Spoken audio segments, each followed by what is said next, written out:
Bonjour à tous et bienvenue à notre émission.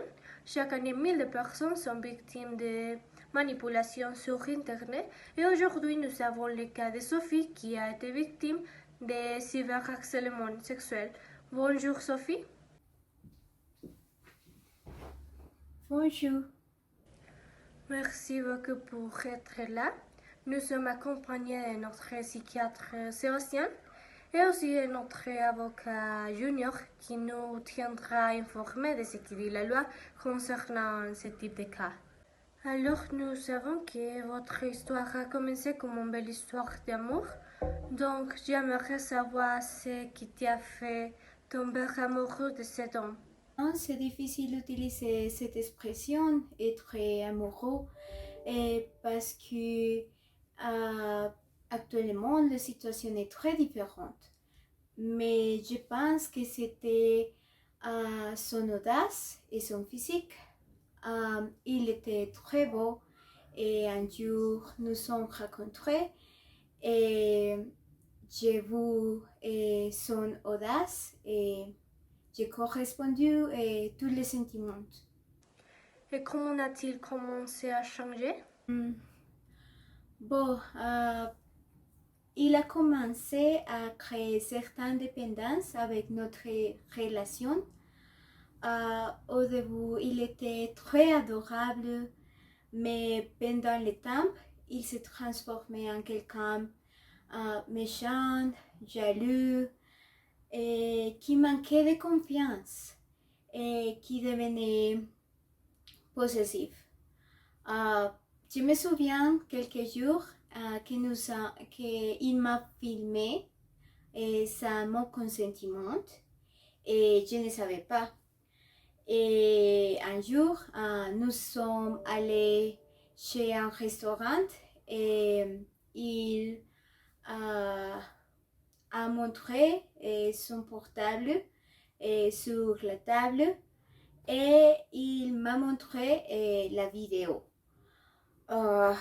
Je me sens très mal, mais il m'a dit ne t'inquiète pas, c'est seulement un jour, c'est excitant pour moi, et donc c'est bien.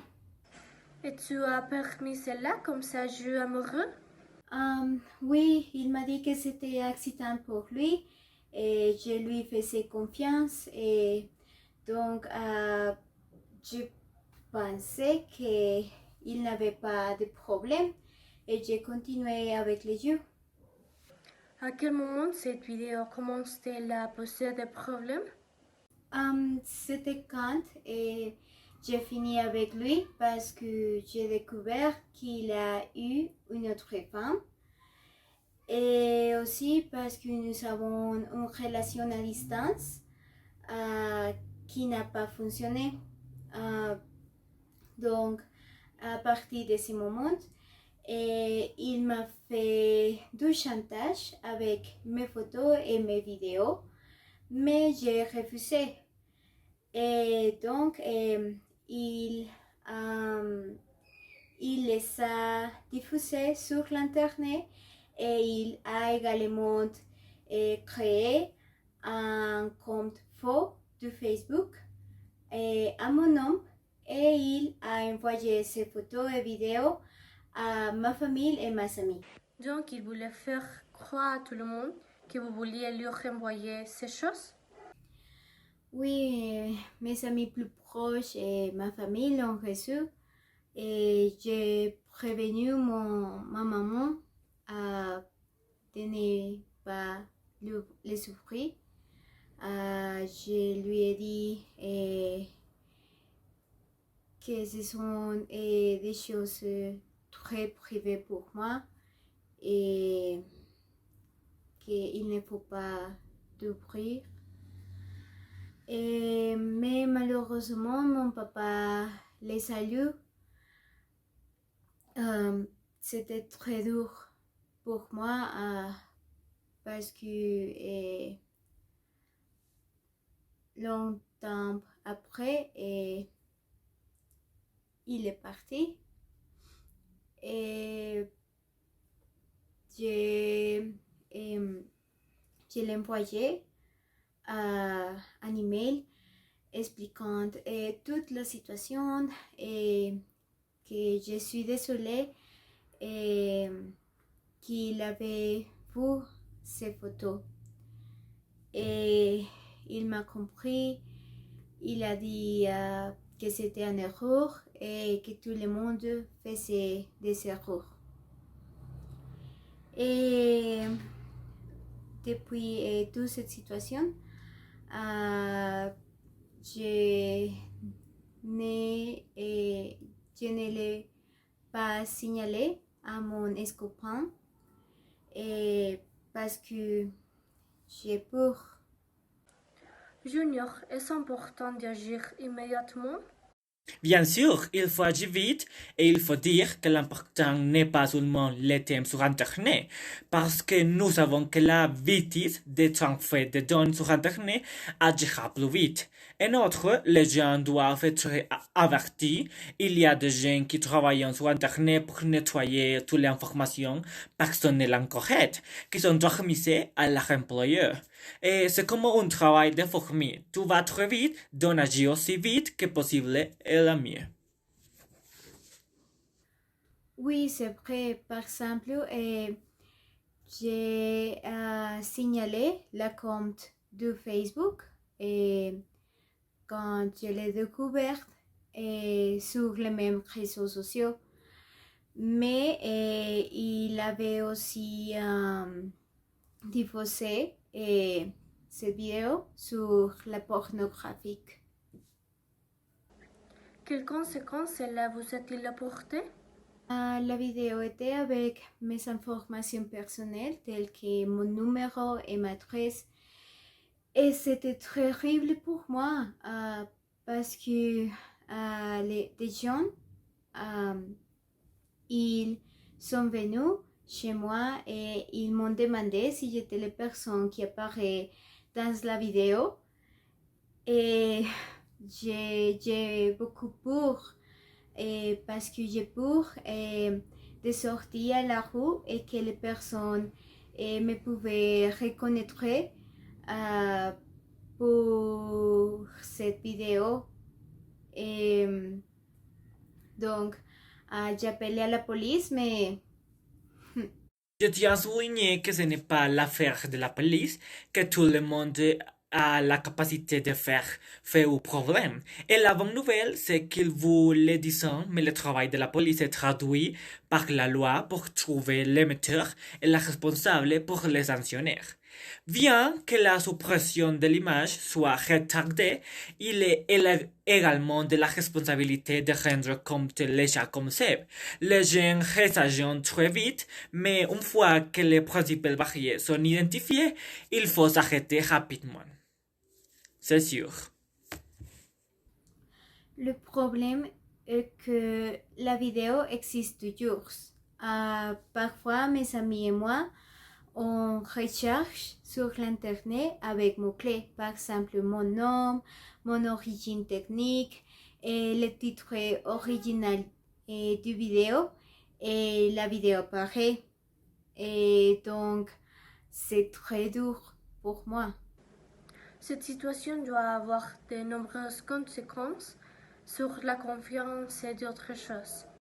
Cette pathologie, ça peut être physique aussi, psychosomatique en développant des attitudes physiques associées aux autres et mentales. Et oui, cela a provoqué des problèmes physiques aussi. Par exemple, le stress a provoqué que j'étais paralysée de la tête aux pieds. Donc, ma famille et moi, nous sommes allés à l'hôpital. Je me sentais très stressée parce que c'était 3 ans de cette situation jusqu'à j'ai lui écrit un email pour qu'il s'arrête et finalement il a arrêté. Depuis ça, je ne savais jamais plus de lui. Et comme vous avez dit, j'ai aussi des problèmes avec la confiance, mais j'ai rencontré les bonnes personnes qui m'aidaient à récupérer cette confiance. C'est le cas de Christian qui m'aidait beaucoup. Bonjour à tous. Être accompagné par, et d'être proche, être accompagné par et professionnel, car c'est important aussi.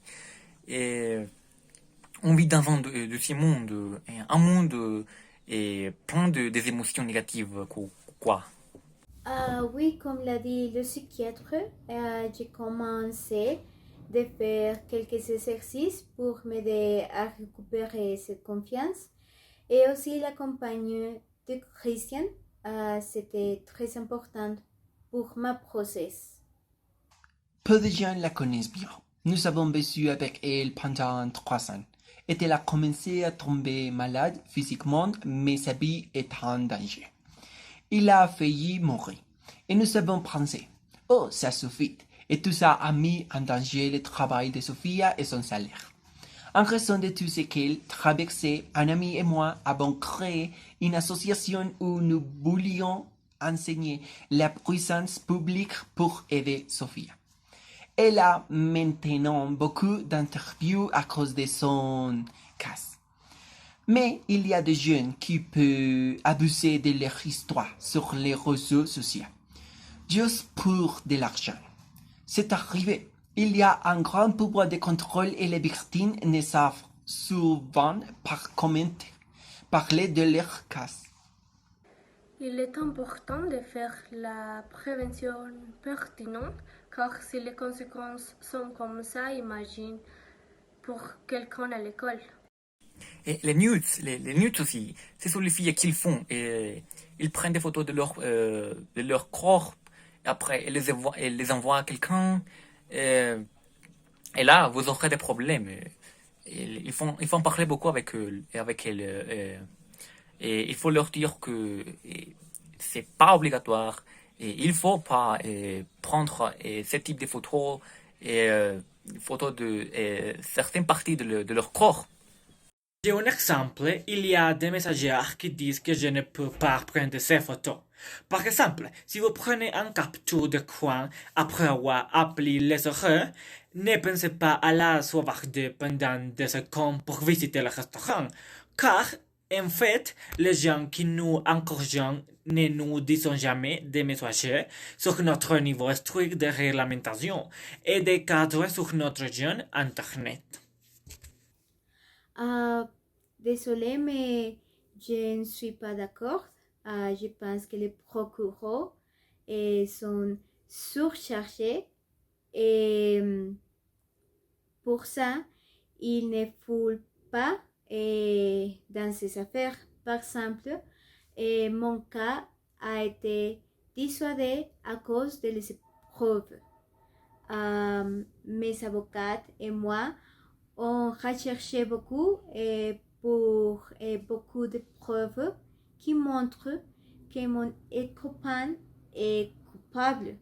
Mais les procureurs ont dit qu'il est innocent parce qu'il manque de preuves qui sont convaincantes. Et donc je pense que c'était ma décision parce que les procureurs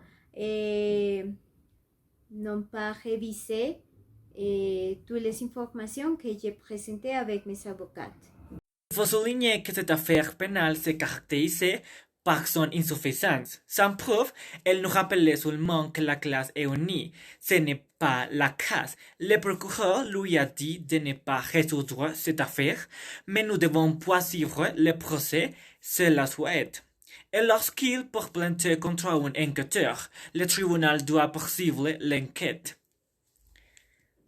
Qu'as-tu fait pour avancer? Je me suis intéressée dans les belles choses comme la littérature, le sport, la musique et ces choses m'aidaient à avancer de ces situations. Et quelle relation vous avez aujourd'hui avec votre mère? On est très proches, elle me soutient beaucoup et nous avons une excellente relation. Et bien, elle est là aujourd'hui. Bonjour à tous, je suis la mère de Sophie. Racontez votre sentiment et que direz-vous à votre fille aujourd'hui? Qu'elle est courageuse, formidable et c'est une battante. Elle continue de se battre, quoi qu'il arrive. Je sais que c'est venu. Aussi, elle est en contact avec les associations et les victimes pour les aider dans cette situation.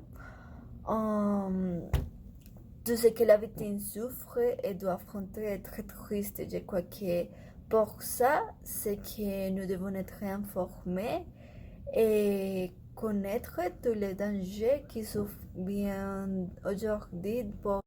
Leur construction, hein, et on reconstruit à partir des expériences traumatiques et vécues avec l'aide. Et toute l'aide est apportée par l'entourage amical, par l'entourage proche, etc. Et toute la famille et les amis sont marqués par cette humiliation. Et ça peut être dû à une construction familiale ou globale aussi. Et il y a des cas où tout le monde est touché et d'une manière différente, bien sûr. Donc, c'est tout. Merci Sophie pour votre message et merci à tous pour écouter. Vous aussi venez témoigner dans Ça commence aujourd'hui. Vous êtes en rivalité permanente avec votre mère. Vous avez coupé les ponts avec elle et vous souhaitez en parler sur notre plateau. Si vous êtes concerné ou si vous souhaitez poser des questions à nos experts, contactez-nous au 01 53 84 34 20 ou par mail ou sur le Facebook de notre émission.